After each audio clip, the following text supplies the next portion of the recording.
కుమ్రం భీం ఆసిఫాబాద్ జిల్లా కలెక్టర్ హరిత ఐఏఎస్ కౌటాల మండల కేంద్రంలో ఆకస్మికంగా తనిఖీ నిర్వహించారు.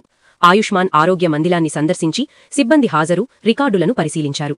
విధులకు సక్రమంగా హాజరుకాని సిబ్బందిపై ఆగ్రహం వ్యక్తం చేశారు. అనంతరం బీసీ వసతి గృహాన్ని పరిశీలించి విద్యార్థులకు అందుతున్న సౌకర్యాలపై ఆరా తీశారు. జెడ్పీఎస్ఎస్ కౌటాల పాఠశాలను సందర్శించి విద్యార్థుల పఠనా సామర్థ్యాన్ని పరీక్షించారు. 10వ తరగతి విద్యార్థులు 100% ఉత్తీర్ణత సాధించేలా ఉపాధ్యాయులు కృషి చేయాలని సూచించారు. అనంతరం తుమ్మిడిహెట్టి ప్రాజెక్టు నిర్మాణ ప్రదేశాన్ని సందర్శించి పనుల పురోగతిని పరిశీలించారు. కాగజ్నగర్లో అండర్ బ్రిడ్జి నిర్మాణ పనులు కేంద్ర ప్రభుత్వం ఆధ్వర్యంలో కొనసాగుతున్నాయి. రైల్వే ట్రాక్కు ఆనుకుని ఉన్న ఎడమవైపు ప్రాంతంలో 300 మీటర్ల వాల్ నిర్మాణ పనులు ప్రారంభించారు. సంజీవయ్య కాలనీలో కొన్ని ఇళ్లు ఈ నిర్మాణంలో పోతుండటంతో తమకు న్యాయం చేయాలని జిల్లా కలెక్టర్కు వినతిపత్రం అందజేశారు. ఈ అండర్ బ్రిడ్జి నిర్మాణంతో కాగజ్నగర్ మార్కెట్ నుంచి సంజీవయ్య కాలనీ మీదుగా ఈస్గాంకు వెళ్లేందుకు అవకాశాలున్నాయి. మహిళలు అన్ని రంగాల్లో పురుషులతో సమానంగా రాణిస్తున్నారని ఆసిఫాబాద్ జిల్లా కలెక్టర్ హరిత కొనియాడారు. మంగళవారం ఆసిఫాబాద్ కలెక్టరేట్లో జరిగిన మహిళా దినోత్సవ వేడుకల్లో ఆమె ప్రసంగించారు. మహిళలు అన్ని రంగాలలో రాణించాలని, అందరికీ ఆదర్శంగా ఉన్నత స్థానానికి ఎదగాలని, ప్రతి మహిళ సాటి మహిళకు అండగా నిలబడాలని తెలిపారు.